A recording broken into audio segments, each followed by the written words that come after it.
Welcome to Rashmi's रसोई। नारळी पौर्णिमा म्हटली का प्रत्येकाच्या घरातच नारळाच्या वड्या बनवल्या जातात। सर्वांनाच त्या जमतात अशा नाही, पण आज मी तुम्हाला अगदी सोप्या पद्धतीने तोंडात टाकताच विरघळणाऱ्या अशा ओल्या नारळाच्या वड्या कशा बनवायच्या ही रेसिपी दाखवणार आहे। त्यासाठी हा व्हिडिओ तुम्ही शेवटपर्यंत बघा आणि माझ्या चॅनलला लाईक, शेअर अँड सबस्क्राइब करा।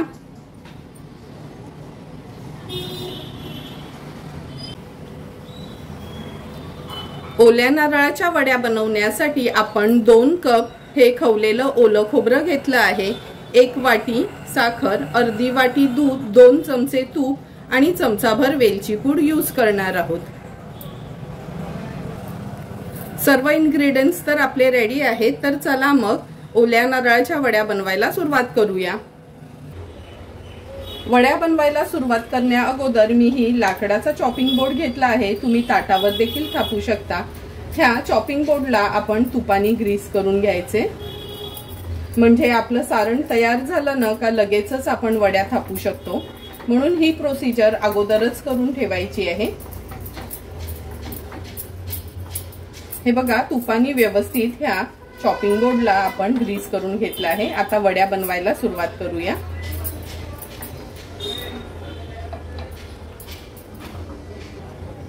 खोबऱ्याच्या वड्या बनवण्याकरता गॅसवर आपण हा हेवी बॉटमचा पॅन ठेवला आहे।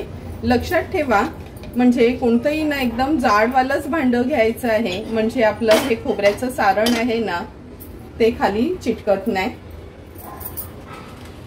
चमचाभरच तूप मी गरम करून घेतलं आहे। आता ह्या 2 वाटी खवलेलं आपलं नारळ आहे ते ऍड करूया। 4 ते 5 मिनिटांसाठी खवलेलं ओलं नारळ आहे तो असा न तुपावर परतून घ्यायचा आहे, म्हणजे पाण्याचा जो पण काय अंश असेल ह्याच्यामध्ये तो कमी होतो। लो टू मीडियम फ्लेम वर हे खोबरं छान आपण परतून घेणार आहोत। एक 4 ते 5 मिनिटं झालेत, आपण हे खवलेलं ओलं खोबरं तुपावर अगदी लो फ्लेम वर परतून घेतलं आहे। आता एक एक करून उरलेले इन्ग्रेडियंट्स आपण ऍड करूया। सर्वात आधी साखर, नंतर दूध घेतलं आहे। आता व्यवस्थित आपल्याला लो टू मीडियम फ्लेम वरच साखर, दूध आणि खोबरं एकजीव करून घ्यायचंय। लक्षात ठेवा, गॅसची फ्लेम आपल्याला लो टू मीडियम वरच ठेवायची आहे, तरच आपलं सारण छान पांढरं शुभ्र तयार होते।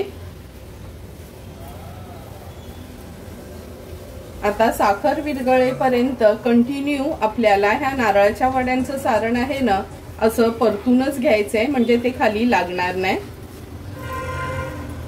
हे बघा, साखर विरघळली ना का हे सारण असं दिसतं। आता आपण ह्याला कंटिन्यू हलवत थोडंसं ड्राय करून घ्यायचं आहे।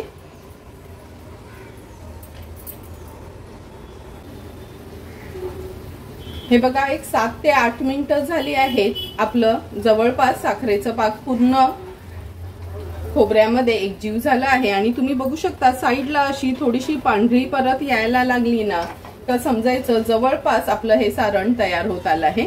आता ह्या बोल मध्ये मी हे थोडंसं सारण ठेवून असं गार करून घेते, तोपर्यंत हा नारळाचा चव आपण आहे तोपर्यंत हे वड्यांचं सारण आपण असंच परतून घ्यायचंय। लक्षात ठेवा, गॅसची फ्लेम अगदी लोवर ठेवली आहे। आता अर्धा चमचा मी वेलची पूड ह्याच्यात ऍड करते, व्यवस्थित मिक्स करून घेऊया।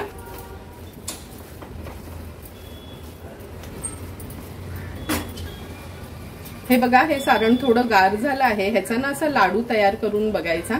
असा हा जर लाडू तयार होत असेल म्हणजे आपलं सारण अगदी परफेक्ट तयार आहे खोबऱ्याच्या वड्या बनवण्याकरता। तुम्ही बघू शकता, हे बघा अगदी इझिली हा लाडू होतो। आता गॅसची फ्लेम लगेचच स्विच ऑफ करायची आणि हे सारण आहे ना आपण त्या चॉपिंग बोर्डवर ज्याला तुपाने ग्रीस करून ठेवलंय त्याच्यावर पसरवून घेऊया। लक्षात ठेवा, गरम गरमच हे सारण असताना आपल्याला ह्या चॉपिंग बोर्डवर पसरवून घ्यायचे। असं हे जाड बॉटमचं पॅन घेतलं ना का आपलं हे चव थोडी पण लागत नाही। व्यवस्थित मी हे जाड पातळ आपल्याला कशा वड्या हव्यात तसं हे थापून घेऊया।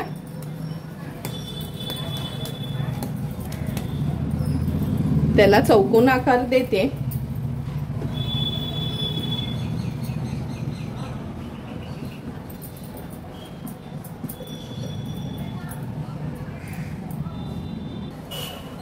हे बघा, हा कालता घेतला आहे, ह्याच्यानी अगदी व्यवस्थित ह्या वड्या करून घ्यायचे।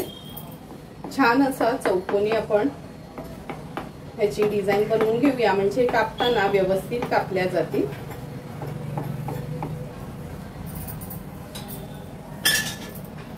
आता ह्याच्यावर थोडेसे पिस्ताचे काप मी पसरवून घेते। पिस्ता टोटली ऑप्शनल आहे, तुम्ही डायरेक्टच या खोबऱ्याच्या वड्या केल्यात तरी चालेल।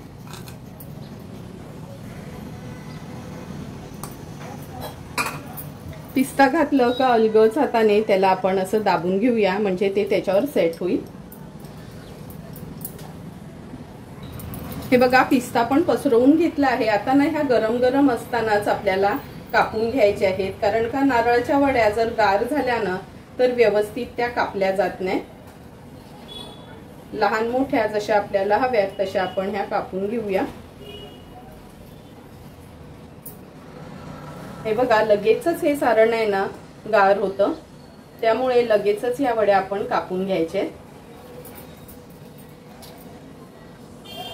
आता मी ह्याचे चौकोनी तुकडे करते।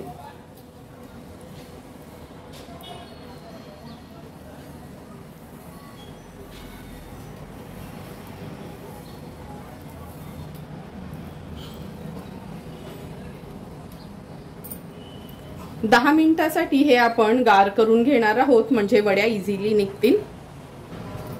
10 मिनिटं झालेत। हे बघा, आपल्या वड्या पण गार झाल्या आहेत। आता आपण ह्या काढून घेऊया।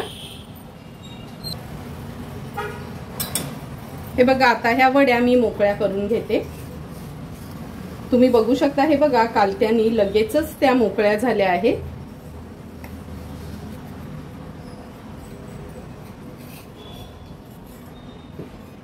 किती सुंदर अशा दिसतात। आणि ज्यांना पण ह्या वड्या बनवता येत नसतील ना, नक्की माझी रेसिपी तुम्ही फॉलो करा, म्हणजे तुमच्या पण वड्या थोड्याही वाया जाणार नाहीत, अगदी परफेक्ट अशा तयार होतील। आता ह्या तयार झालेल्या नारळाच्या वड्या आपण सर्विंग प्लेट मध्ये सर्व करून घेऊया। सुंदर अशा तयार झालेल्या आपल्या ह्या नारळाच्या वड्या आपण ह्या सर्विंग प्लेट मध्ये सर्व करून घेतोय। तुम्ही बघितलं असेल, अगदी पांढऱ्या शुभ्रच राहिल्यात आणि किती सुरेख अशा दिसतात।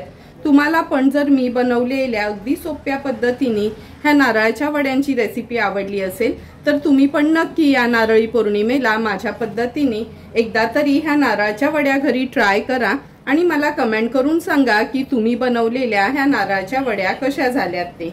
जर तुम्हाला मी बनवलेल्या ह्या नारळाच्या वड्यांचा व्हिडिओ आवडला असेल तर नक्की माझ्या चॅनलला तुम्ही लाईक, शेअर अँड सबस्क्राईब करा। Thank you for watching my video.